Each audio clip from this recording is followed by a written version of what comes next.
चलिए साथियों, आज की इस वीडियो में हम देखेंगे साइंस का ऑब्जेक्टिव क्वेश्चन जो 6 to 8 के लिए ये जो काफ़ी जो है मददगार होगा, क्योंकि अभी समय बहुत कम है और समय कम होने के कारण मैं थ्योरिकल पार्ट्स नहीं पढ़ा रहा हूँ। आप सभी को पता है मैंने थ्योरिकल पार्ट्स में कम से कम 16 वीडियो मैंने बना रखा था, उसको मैंने आपको प्रोवाइड कराने का प्रयास किया। कुछ अध्याय छूट गया है और मैं कुछ चीज़ें ऐसे हैं जो पर्यावरण में आया था, जैसे पारिस्थितिक तंत्र और मानव स्वास्थ्य एवं रोग, है ना, शरीर का देखभाल वाला, ये पर्यावरण का जो भाग है वही आप देख सकते हैं, हूबहू वही सिलेबस है। आप चाहे तो मैं अंतिम में देने का प्रयास करूंगा उसको, किस प्रकार से उसका सिलेबस है, तो आप उसको देख सकते हैं। जो पर्यावरण का मैंने अपने शरीर का देखभाल वाला बताया था, बीमारी वाला, वही आप देखेंगे तो बायो कंप्लीट हो जाएगा। बायो से 2-4 प्रश्न एक्स्ट्रा पूछेंगे, मतलब 6 प्रश्न में से कम 2 प्रश्न तो वहाँ से आ जाएंगे, 4 प्रश्न जो और आएंगे, तो 4 प्रश्न के लिए मैं यहाँ से मैं आपको बताने का प्रयास करूँगा। तो चलिए शुरू करते हैं आज के वीडियो। मैं हूँ पीके साहू, मेरे यूट्यूब चैनल में आप सभी का स्वागत करता हूँ। पहला क्वेश्चन आपके सामने रख रहा हूँ मैं। एक तार की लंबाई 1.5 मीटर, व्यास 0.4 मिलीमीटर तथा प्रतिरोध 3 ओम है, तो तार की प्रतिरोधकता होगी। तो यहाँ पे ऑप्शन दिया हुआ आप देख सकते हो, ए, बी, सी एंड डी, 4 यहाँ पे ऑप्शन दिया हुआ है।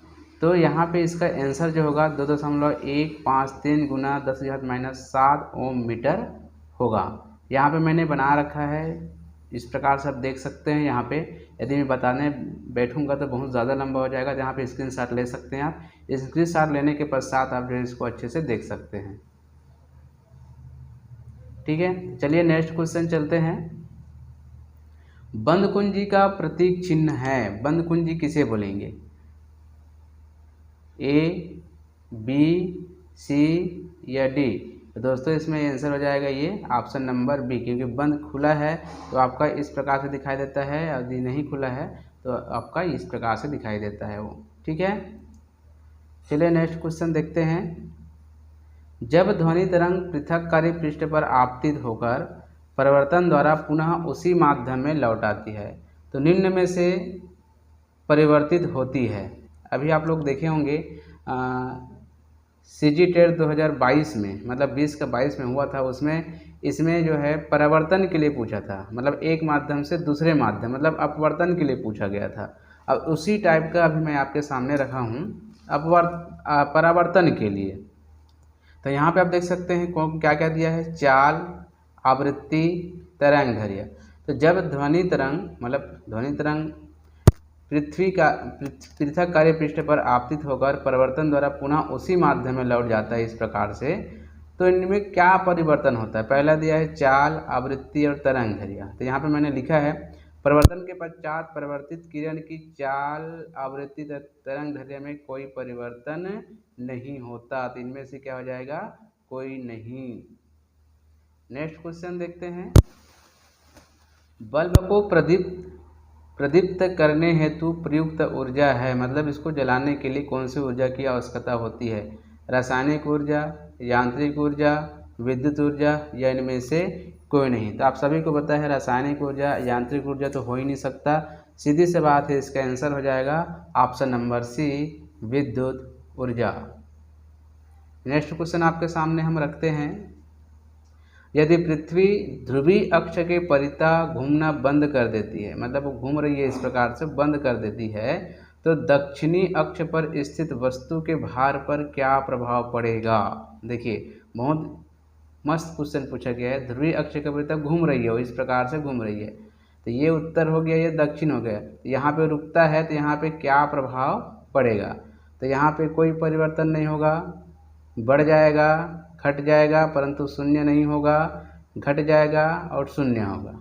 तो वस्तु के भार पर साथ में यहाँ पे कोई परिवर्तन नहीं होगा, क्योंकि गुरुत्वीय परिवर्तन जो होता है, गुरुत्वीय त्वरण होता है, वो बराबर होता है उस समय, है ना। तो ऐसा कुछ नहीं होगा, कोई परिवर्तन नहीं होगा। नेक्स्ट क्वेश्चन आप देख रहे हो। एक अवतल लेंस की फोकस दूरी 2 मीटर है, तो लेंस की क्षमता है -0.50 डी, 0.90 डी, 0.60 डी, या 0.10 डी डायोप्टर बोला जाता है। डी मतलब डायोप्टर हो जाता है। तो ये लेंस की क्षमता का फार्मूला आपको पता होगा, 1/, फोकस दूरी होती है। यदि इसमें दिया हो सेंटीमीटर में दिया हो तो, यदि मीटर में दिया हो तो इसका फार्मूला चेंज हो जाता है। यहाँ पे ऊपर में 100 आ जाता है, यहाँ पे इस प्रकार से जो फोकस है ना, दूरी है, वो यहाँ पे रखा जाता है। तो यहाँ पे देखिए सेंटीमीटर में दिया है, इसीलिए यहाँ पे हम देखेंगे, अब देख सकते 1/2 यहाँ पे है ना, सॉरी यहाँ पे मीटर में दिया है, तो मीटर को डायरेक्ट यहाँ लिखेंगे। ठीक है, मीटर को 1 मीटर दिया तो मीटर को यहाँ लिखेंगे, और जो दिया हुआ है फोकस उसको आप नीचे लिखेंगे। ठीक है, तो इस प्रकार से यहाँ पे मीटर हो गया, यहाँ पे 2 हो गया। तो इसको हम क्या करेंगे, भाग देंगे तो कितना आ जाएगा, 0.50 डायोप्टर आ जाएगा। यहाँ पे क्या है, माइनस रहेगा। क्यों माइनस रहेगा, क्योंकि ये अवतल लेंस की फोकस दूरी माइनस होती है, उत्तल लेंस की फोकस दूरी प्लस होती है। नेक्स्ट क्वेश्चन देखते हैं, ताप बढ़ाने पर अर्धचालक की चालकता बढ़ती है क्योंकि मुक्त धारा वाहकों का संख्या घनत्व बढ़ता है, विश्रांति काल बढ़ता है, मुक्त धारा वाहक तथा विश्रांति काल दोनों बदलते रहते हैं। यहाँ पे देखिए धारा वाहकों का संख्या घनत्व बढ़ता है तथा विश्रांति काल घटता है। विश्रांति काल में कमी धारा वाहकों के संख्या घनत्व में वृद्धि से कम होता है। इतना सारा मैंने यहाँ पे लिखा है। साथ ही ये जो क्वेश्चन उठाया है मैंने व्यापम से उठाया है ना। मैंने इसको व्यापम से उठाने का प्रयास इसलिए किया है क्योंकि इससे संबंधित मिलती जुलती क्वेश्चन आता है। यदि यहाँ से आप पढ़ लेते हैं तो हो सकता है आप लगा पाएँ, है ना। चूँकि समय कम है और चूँकि पेपर भी व्यापम लेने वाला है, तो व्यापम लेगा मतलब उसी टाइप का क्वेश्चन छाँटेगा जो चलती आ रही है। तो सिलेबस के अंदर है, यदि आप इसको अच्छे से पढ़ते हैं तो हो सकता है आपका थोड़ा कवर हो जाए। नोट, ताप वृद्धि के साथ किसी चालक में धारावाहकों की संख्या भी बढ़ जाती है।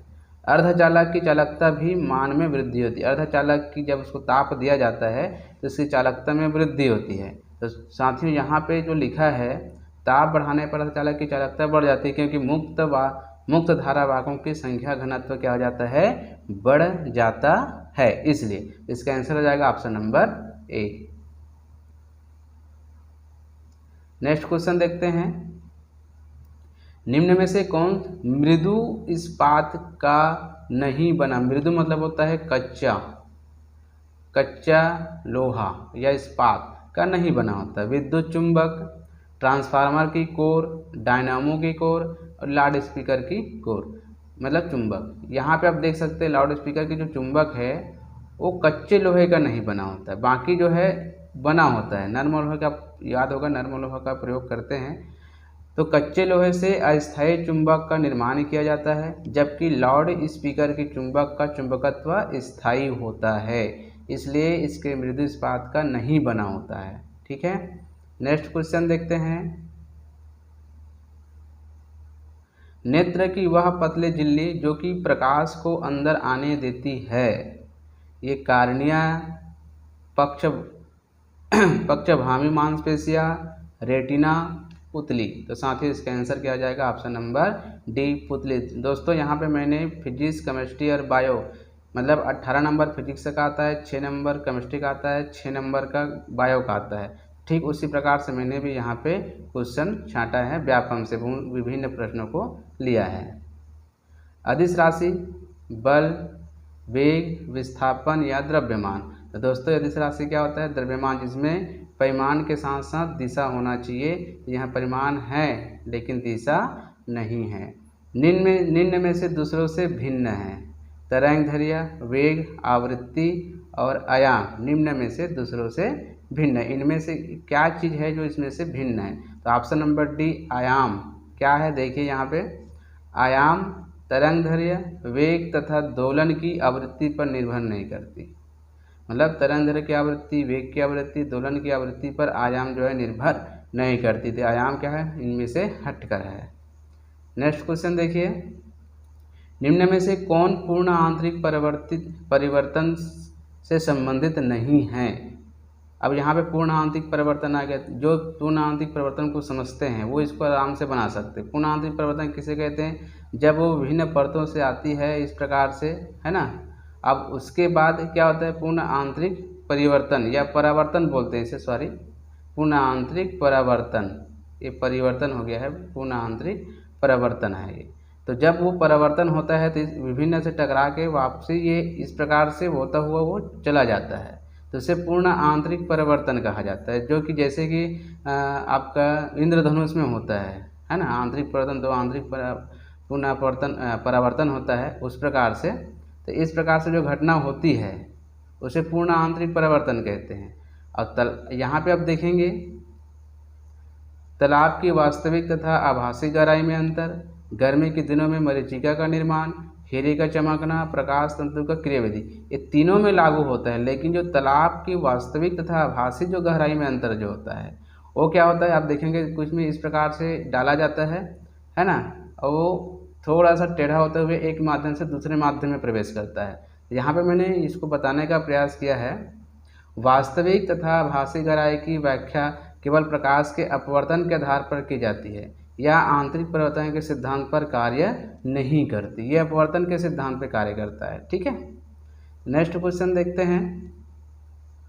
गतिमान आवेश उत्पन्न करता है चुंबकीय क्षेत्र, विद्युत क्षेत्र, चुंबकीय क्षेत्र तथा विद्युत क्षेत्र दोनों, यह उपरोक्त में से कोई नहीं। तो गतिमान आवेश तो याद रखिएगा चुंबक भी करता है विद्युत भी करता है, तो एक में लगा नहीं सकते, तो सीधी सी बात है चुंबकीय और विद्युत क्षेत्र दोनों उत्पन्न करता है। तो ऑप्शन नंबर सी इसका सही आंसर होगा।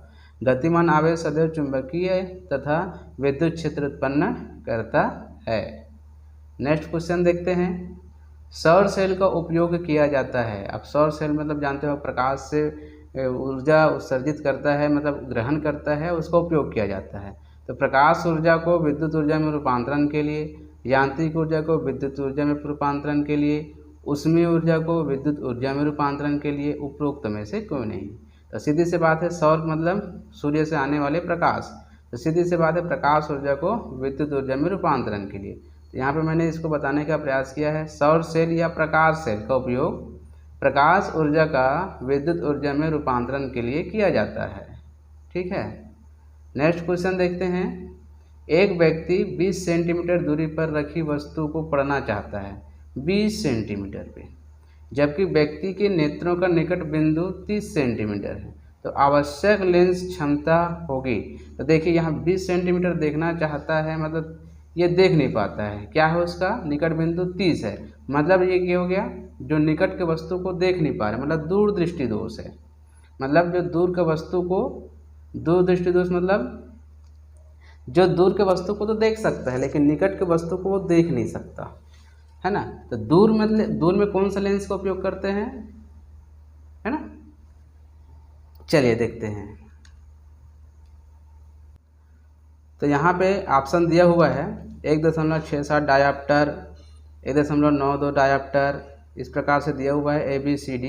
इनमें जो आपका जो आंसर होगा ऑप्शन नंबर ए होगा। आप किस प्रकार से निकाल सकते हैं यहाँ पे मैंने निकाल के दिखा दिया है। ठीक है, ये देखिए यहाँ पे निकला हुआ है, चाहे तो आप देख सकते हैं सेंटीमीटर में दिया है, तो मीटर को यहाँ पे आप 100 सेंटीमीटर में चेंज करेंगे, है ना। यदि 1 मीटर दिया है तो 1 लिखते हैं, क्योंकि यह सेंटीमीटर में दिया तो 1 मीटर को सेंटीमीटर में चेंज कर दिया गया है। ये भी लेंस क्षमता ही है, यहाँ पे प्लस क्यों आया, माइनस आना चाहिए था यहाँ पर भी। तो प्रश्न इसलिए आया है क्योंकि ये उत्तल लेंस का प्रयोग किया जाता है। यहाँ पे किसका प्रयोग किया जाता है, उत्तल लेंस, दूरदृष्टि दोष के लिए उत्तल लेंस का प्रयोग किया जाता है, और निकट दृष्टि दोष के लिए अवतल लेंस का प्रयोग किया जाता है ना। तो इसके लिए यहाँ पे 1.67 डायोप्टर आएगा। नेक्स्ट क्वेश्चन देखते हैं। विद्युत उत्पन्न की जाती है मोटर द्वारा, जनरेटर द्वारा, रोटर द्वारा, इनमें से कोई नहीं। तो दोस्तों इसका आंसर क्या आ जाएगा, ऑप्शन नंबर बी, जनरेटर द्वारा। ध्वनि तरंगों की आवृत्ति का परास है, वेरी इंपॉर्टेंट, है ना। ध्वनि तरंगों की आवृत्ति जो क्षेत्र होती है वो कितनी होती है।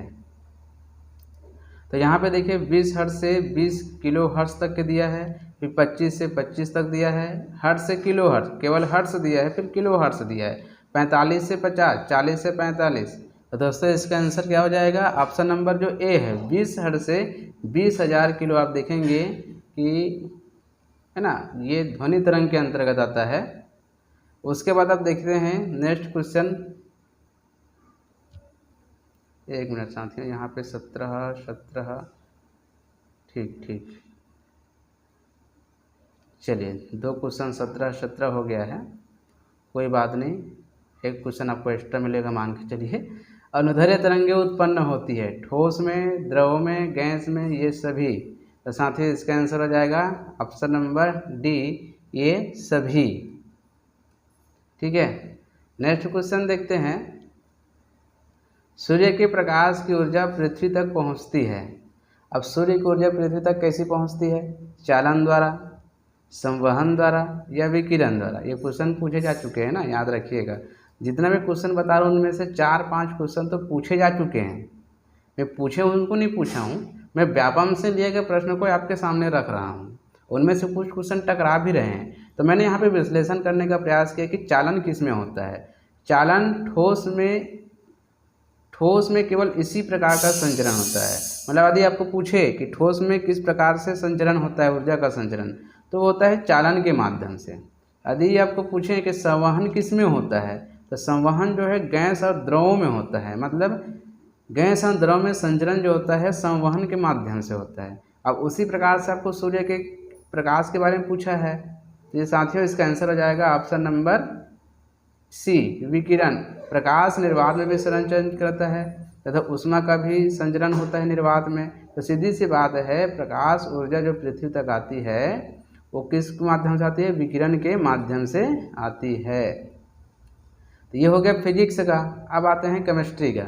निम्न में से लुईस अम्ल नहीं है। लुईस अम्ल आप जानते होंगे, जो इलेक्ट्रॉन युग्म का ग्रहण करता है। अब इलेक्ट्रॉन युग्म का देता है वो क्या होता है? क्षार होता है। लेता है, युग्म जो लेता है वो अम्लीय होता है। तो यहाँ पे दिया है A, B, C और D। तो यहाँ पे देखो, ये जो है ना इलेक्ट्रॉन ग्रहण करने के लिए इसके पास मतलब जगह नहीं होता। तब इलेक्ट्रॉन नहीं ग्रहण कर पा रहा है, बाकी लोग इलेक्ट्रॉन युग्म ग्रहण कर लेते हैं, है ना। तो सीधी सी बात है, ये लुईस अम्ल नहीं होगा। ठीक, यहाँ पे लिख दिया हूँ मैं। नेक्स्ट क्वेश्चन देखते हैं। 10N तथा 4N HCl का आयतन जो 7 HCl 1 लीटर को बनाने के लिए आवश्यक है। मतलब 7 HCl को 1 लीटर को बनाने के लिए आवश्यक है, इसमें से क्या प्रयोग हम कर सकते हैं? तो इसको आप स्क्रीनशॉट लेके देख सकते हैं। पूरा बात तो नहीं बताऊंगा मैं, यहाँ पे निकाल के रख दिया है। तो साथ ही इसका आंसर जो है ये देख रहे हो आप लोग, यहाँ पे देखिए 0.5 दिया है। मतलब कौन सा वाला आ गया? पहला वाला आ गया, ये वाला आ गया। ठीक है, ये option number A. Next question देखते हैं। निम्न में से कौन सा मोनोसेकेराइड है? ग्लूकोज, गैलेक्टोज, एरेबिनोज या फ्रक्टोज। तो यहाँ पे देखियो एरेबिनोज पेंटोज शर्करा है। मतलब जो मोनोसेकेराइड पूछा है वो है। और ग्लूकोज, गैलेक्टोज तथा फ्रक्टोज हेक्सोज शर्करा है। तो सीधी सी बात है, हमारे पास जो ऑप्शन सी है वो आपका सही आंसर होगा। नेक्स्ट क्वेश्चन देखिए। आयनिक यौगिक ध्रुवीय विलायकों में तीव्रता से विलय है क्योंकि आयनिक यौगिक ध्रुवीय मतलब क्या होता है? जिसमें प्लस और माइनस दोनों होता है, उसे ध्रुवीय विलायक कहा जाता है। तो ये जल में अत्यधिक विलय है, इसलिए जल में अणुओं की प्रकृति ध्रुवीय होती है। आयनिक क्रिस्टल ध्रुवीय विलायकों में शीघ्रता से टूट जाते हैं। नेक्स्ट है आपका, ये देखिए डी नंबर का। आयनों के क्रिस्टलों तथा ध्रुवीय विलायक अणुओं के मध्य प्रबल स्थिर वैद्युत आकर्षण बल होते हैं। तो यहाँ पे देखिए नोट, समान आयन को घोलता है, ध्रुवीय विलय ध्रुवीय विलायकों में घुलते हैं। तो आयनों के क्रिस्टलों तथा ध्रुवीय विलायक अणुओं के मध्य प्रबल स्थिरीकरण वैद्युत आकर्षण बल होते हैं, इसलिए वो क्या हो जाते हैं? आपके आयनिक यौगिक ध्रुवीय विलायकों में तीव्रता से विलय हो जाते हैं। ठीक है, तो ऑप्शन नंबर इसका डी इसका सही आंसर होगा। नेक्स्ट क्वेश्चन देखिए। निम्न में से कौन सा साबुन है? तो CH3COON, option number B, option number C, option number D. तो साथियों 10वीं में पढ़े होंगे, इसको बहुत अच्छे तरीक़ा से मैंने बताने का प्रयास भी किया था। 10वीं वालों को वीडियो बन भी चुका है उनका, आप चाहे तो आप देख सकते हैं। 9वीं 10वीं का देखेंगे तो बहुत सारा यहाँ पे मिल जाएगा, है ना। तो ऑप्शन नंबर जो सी है ना, इसका सही आंसर होगा। उच्च आवासीय अम्लों के सोडियम तथा पोटेशियम लवण साबुन होते हैं। मतलब सोडियम स्ट्रेट पूछेगा, नाम से पूछते हैं तो सोडियम स्ट्रेट के नाम से जाना जाता है। इसमें उच्च आवासीय अम्लों के सोडियम तथा पोटेशियम लवण होते हैं। उच्च आवासीय ना, निम्न आवासीय नहीं, ये भी ध्यान रखिएगा। नेक्स्ट क्वेश्चन आपके सामने है, निम्न में कौन सा सही नहीं है? फिनाल एसिटिक अम्ल की अपेक्षा अधिक अम्लीय है, एथेनॉल फिनाल की अपेक्षा कम अम्लीय है, एथेनॉल की क्वथनांक एथेनोइक अम्ल की अपेक्षा कम होता है, एथेन अरेखीय अणु है। तो यहाँ पे मैंने इसमें बताने का प्रयास कर रहा हूँ, फिनाल कार्बोक्सिलिक अम्ल से कम अम्लीय है क्योंकि कार्बोक्सिलिक आयन फिनोक्साइड आयन की तुलना में अधिक स्थायी है। तो सीधी सी बात है, ये जो है सही नहीं है ना। फिनाल एसिटिक अम्ल की अपेक्षा अधिक अम्लीय है, ये आंसर गलत है। ठीक है, कम अम्लीय होगा। नेक्स्ट क्वेश्चन देखते हैं, नाइट्रीकरण क्रिया से उपयुक्त तापमान। अब देखिए यहाँ पे आपको बायो शुरू हो गया। नाइट्रीकरण की क्रिया के लिए उपयुक्त तापमान होता है, तो दोस्तों इसका आंसर हो जाएगा ऑप्शन नंबर बी, 30 से 25 अंश सेल्सियस तक का।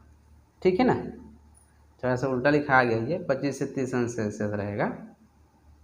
अच्छा, यहाँ पे सेम टू सेम हो गया ना, इसको चलिए डिलीट कर देते हैं। मैं नेक्स्ट वीडियो में बताने का प्रयास करूँगा, क्योंकि 30 से 25 हो गया है, यहाँ पे 25 से 30 हो गया था। हो सकता है मेरे से त्रुटि हुआ होगा, तो इसमें बताने का प्रयास करूँगा। इसको हम रद्द कर देते हैं। ठीक है, विटामिन सी सर्वाधिक पाया जाता है, किसमें पाया जाता है? बार बेडोसेरी, आंवला, लेमन या लेमन जूस में।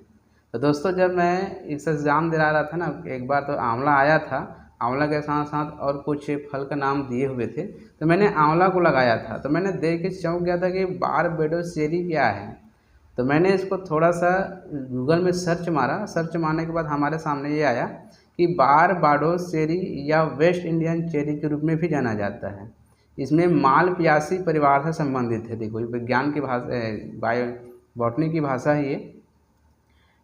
इसे स्कार्बिक, आप सभी जानते हैं विटामिन सी को स्कार्बिक अम्ल के नाम से जानते हैं। विटामिन सी के सबसे समृद्ध प्राकृतिक स्रोतों में से एक माना जाता है। तो मैंने इसके ग्राम को, मतलब कितना मात्रा में पाया जाता है, निकाला, तो देखा कि आंवला का 100 ग्राम में, है ना, मतलब समझे 100 ग्राम में आंवला में जो पाया जाता है विटामिन सी, वो 600 मिलीग्राम था। और उसी प्रकार से नींबू में देखा तो 53 मिलीग्राम था। और वाकई में इसका विटामिन सी मैंने निकाल के देखा, मतलब गूगल के माध्यम से, तो 1670.6 मिलीग्राम पाया जाता है 100 ग्राम में, है ना। ये देखिए, तो सीधी सी बात है कि बार बाडोस जो है सबसे ज़्यादा, मतलब इसमें विटामिन सी पाया जाता है। ठीक है, नेक्स्ट क्वेश्चन देखते हैं। C4 पौधे हैं, मक्का, धान, सरसों, जौ। तो C4 क्या होता है? कार्बन स्थिरीकरण या हैच स्लेक मार्ग पौधे में कार्बन स्थिरीकरण की 3 ज्ञात प्रकाश संश्लेषक प्रतिक्रियाओं में से एक है ना। तो ये उसकी कारण है, C4 का मतलब होता है। तो इसमें जो ऑप्शन दिया है वो जो ए जो है वो सही है। ठीक है, इसमें वही दिया है। नेक्स्ट क्वेश्चन देखते हैं, निम्नलिखित में से कौन सी एकल पत्रीय है? गाजर, मेथी, परवल या डी नंबर में अरबी। अरबी ऐसे दिया था ऑप्शन में, अब अरबी कौन सा फल होता है मेरे को पता नहीं, लेकिन दिया था। तो ऑप्शन नंबर जो बी है वो क्या है? एकल बीज पत्री है। ठीक है, एकल बीज पत्री आपको पता होगा, बताने की आवश्यकता नहीं होगी। रेशे वाली फसल है, जूट, सनई, पटसन, ये सभी। दोस्तों इसका आंसर हो जाएगा ऑप्शन नंबर डी, सभी। सेब का कौन सा भाग खाया जाता है? चलिए इसको मैं क्वेश्चन आपके लिए छोड़ता हूँ, हमेशा छोड़ता था, आज भी छोड़ता हूँ, और इसको आपको बताना है। मैं थोड़ा सा इसमें विश्लेषण कर देता हूँ यहाँ पे। ठीक है, कि एक बार सत्य फल और असत्य फल के बारे में पूछा गया था। परिपक्व अंडाशय को फल कहते हैं। सेब एक झूठा फल है, मतलब असत्य फल है, क्योंकि इसमें मांसल पुष्पासन फल का निर्माण करता है। इसमें फूल जो फल का निर्माण नहीं करता, इसमें मांसल जो होता है ना अंदर में, वो फल का निर्माण करता है, और पुष्पासन खाया भी जाता है। और सत्य फल किसे बोलते हैं? सभी पादपों में फल का निर्माण अंडाशय से होता है। ऐसे फलों को सत्य फल कहा जाता है या युकार्य कहा जाता है, जैसे आम, मक्का, संतरा, तरबूज, अंगूर आदि। केवल पुष्प भाग, जो फल बनने के लिए इसमें केवल पुष्प भाग लेता है फल बनने के लिए। लेकिन असत्य फल में क्या होता है? अंडाशय के अतिरिक्त किसी अन्य पुष्पांग से फल का निर्माण होता है। अंडाशय के अतिरिक्त दूसरे भाग से वो फल का निर्माण होगा, तो वो असत्य फल होता है। तो यहाँ पे एक प्रश्न बार पूछा गया था, शायद आप निकाल के देख सकते हैं। तो ये देखो टकरा रहा है, मैंने वहाँ से नहीं देखा है लेकिन ये टकरा रहा है, इस प्रकार से प्रश्न पूछते हैं। तो दोस्तों ये रहा हमारा 30 क्वेश्चन, जिनमें से एक जो है हमने क्या कर दिया, उसको हटा दिया क्योंकि उसमें थोड़ा सा ऑप्शन समझ नहीं आ रहा था।